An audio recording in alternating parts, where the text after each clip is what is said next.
I do a lot of different things, but I think that everything that I've done relates in a linear progression. To me, that there are some basic themes and imagery that I continue to reuse in different ways over the years. For a long time, I was working in ceramics. That was my hook into making things. That's where I got my start. I grew up in New York City, Manhattan, and my dad was a business person. But my mom, for a lot of years, she worked at the Natural History Museum, working with the curator in the pre-Columbian art department. She collected pre-Columbian pottery. You know, there was an appreciation for objects that I grew up with. My grandmother used to take me to the Metropolitan Museum of Art when I was a kid, and she would teach me things about paintings. And I loved going to the Metropolitan Museum from an early age. I was always making stuff as a kid, always making little stuff. We lived in an apartment building. I used to make things with my cousin who lived in the same building, and we used to go door to door in the apartment building selling little things, craft things that we made. But when I was 11 or 12, we took a trip to Sturbridge Village. I remember seeing the potter in the village making pots on the wheel, and it was just magic to me, and I wanted to learn how to do that. My mom enrolled me in a pottery class, and it was a 2-hour class on Wednesdays after school. And it was the first time that I had that experience of time disappearing. And that was such a powerful thing. So I think that the other thing that happens is sometimes I'll be working on a series of work, and that series, like the vessel forms, lasted 10 years. It slowly evolved along a linear progression of the vessels. They changed form, they got bigger, they got smaller.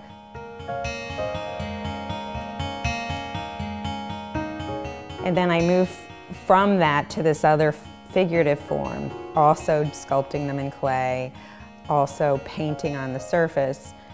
Then the painting became something of its own, and so it moved off the clay, and I was just doing the paintings.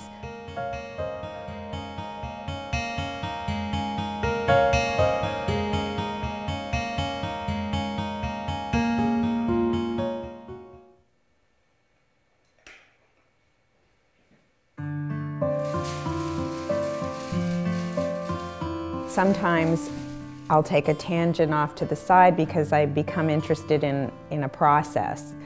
About 7 years ago, I saw an exhibition at the Smithsonian in Washington of these live object scans by Robert Creamer. There were these just gorgeous, painterly portraits of flowers. There was so much clarity and detail to the image that you saw it as beautiful, but you also saw the imperfections. That idea was what I was working on with the busts, where these are women that were aging and they had wrinkles, but when I put the imagery of them on the pieces, on the busts, I was putting them next to flowers and other things that were beautiful, and I was saying, you know, these things were all beautiful to me. The aging process was beautiful, but the pieces themselves were not portraits. They were more about women or about aging.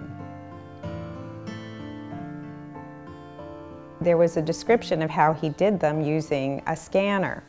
So I came back and I had a scanner and I started playing with it.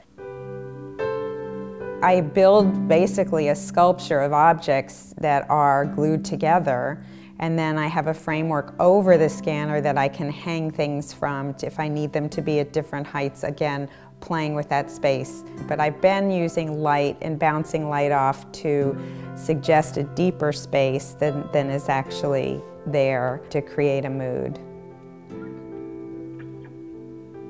That was a process that I saw and was intrigued by.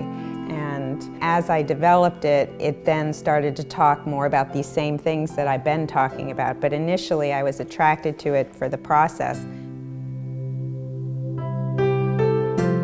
And maybe this is the first time that I'm working on several different things at once. The scans I'm working on, that's an ongoing series.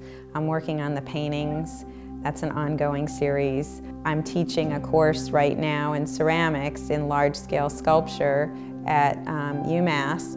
So it's sort of getting me thinking. I'm looking at ceramics again and thinking about where I left off with that, and is there something new I might want to say with that? Is there some place I might want to take that work again? The issues that I examine change as I get older. My experience changes, so I think it bounces back and forth between being personal and being not so personal. You know, before it might have been this more of a feminist conversation about objectification when I was in my 20s and 30s, using the image of the vessel as a metaphor to talk about other things, to talk about female and body and containment. And then later on, I used it to talk about beauty and refinement and classical form, fragility. So I've reused it in different ways, sort of as I've grown and thought about it in different ways, as a metaphor for me, I guess. I think my main message is to always say to yourself, what if?